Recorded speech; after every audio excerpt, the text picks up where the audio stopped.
नमस्कार शेतकरी मित्रांनो, नुकसान भरपाईचं जे पॅकेज जाहीर करण्यात आलेलं होतं, त्या संदर्भातला जी-आर आज प्रसिद्ध करण्यात आलेला आहे.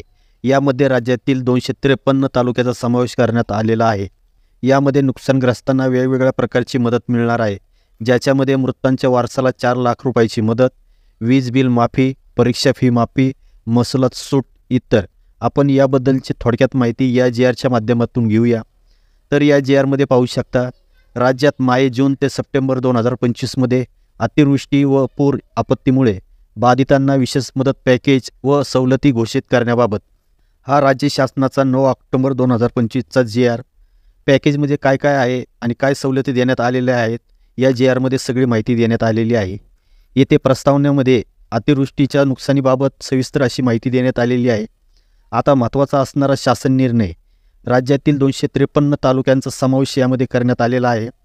या तालुक्यामध्ये जून ते सप्टेंबर 2025 या कालावधीत खरीप हंगाम अतिवृष्टी व पुरामुळे शेती पिकांचे शेतजमीन खरडून जाणे म्हणजे माती वाहून जाणे, विहिरीचे नुकसान, मनुष्य व पशुहानी, घर पडझड, घरातील वस्तू व साहित्य यांचे नुकसान, वैयक्तिक व सार्वजनिक मालमत्तेचे नुकसान झालेले आहे. त्यामुळे राज्यातील 253 तालुके अतिवृष्टी व पुरामुळे बाधित तालुके म्हणून घोषित करण्यात येत आहे.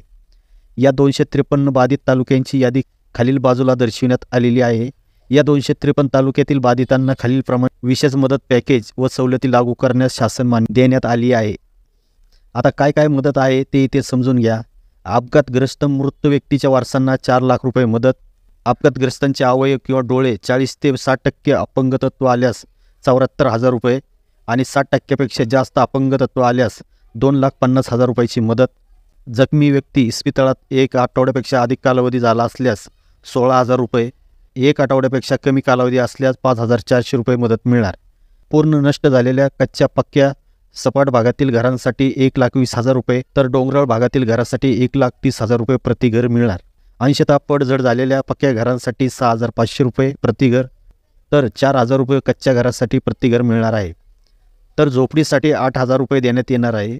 मृत जनावरांसाठी दुधाळ जनावरांसाठी 37,500 रुपये प्रति जनावर, ओढकाम करणारी जनावरे 32,000 रुपये प्रति जनावर, लहान जनावरे 20,000 रुपये प्रति जनावर, शेळी आणि मेंढी 4,000 रुपये प्रति जनावर, कोंबडी 100 रुपये प्रति कोंबडी. या प्रकारे जनावरे मृत्यू झाल्यास मदत मिळणार आहे.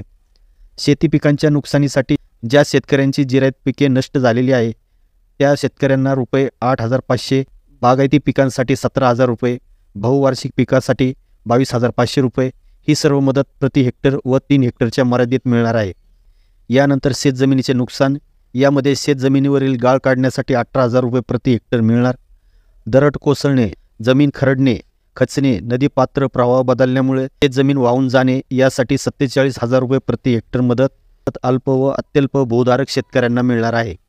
आणि शेवटी मत्स्य व्यवसायासाठी बोटीची दुरुस्ती व जाळी यासाठी मदत, ज्याच्यामध्ये बोटीच्या अंशतः दुरुस्तीसाठी 6,000 रुपये, पूर्ण नष्ट झालेल्या बोटीसाठी 15,000 रुपये, अंशतः जाळीच्या दुरुस्तीसाठी 3,000 रुपये, नष्ट झालेल्या जाळीकरिता 4,000 रुपये मदत मत्स्य व्यावसायिकांना दिली जाणार आहे.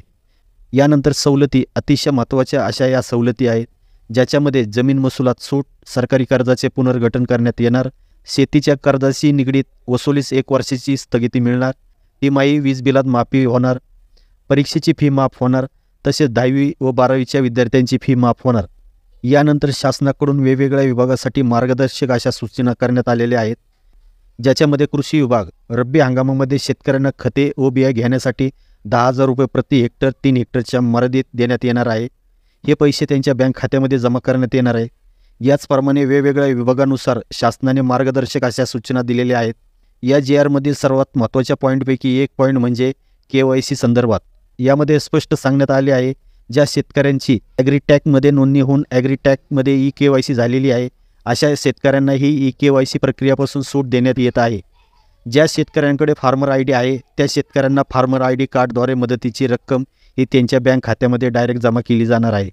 लाभार्थ्यांना मदत वाटपाची कारवाई पूर्ण झाल्यानंतर लाभार्थ्यांची यादी तसेच त्यांचा मदतीचा तपशील हा जिल्ह्याच्या संकेतस्थळावर तसेच तालुका व गाव पातळीवर देखील प्रसिद्ध करण्यात येणार आहे. आता यानंतर यामध्ये सर्वात महत्त्वाचा जो पॉईंट आहे तो म्हणजे जे 253 तालुके आहे ते कोणकोणत्या जिल्ह्यातील व कोणते तालुके आहेत ते समजून घ्या. इथे जिल्हे दिलेले आहेत आणि त्यांच्यापुढे त्या जिल्ह्यातील तालुक्यांची नावे व संख्या दिलेली आहे, ती तुम्ही पाहून घ्या. या तक्त्याचा स्क्रीनशॉट घेऊन ठेवा. अशा प्रकारे एकूण 253 तालुके आहेत. तर अतिशय महत्त्वाचा असा हा व्हिडिओ होता. ही माहिती आपल्या जवळच्या शेतकरी मित्रांना जरूर शेअर करा. धन्यवाद.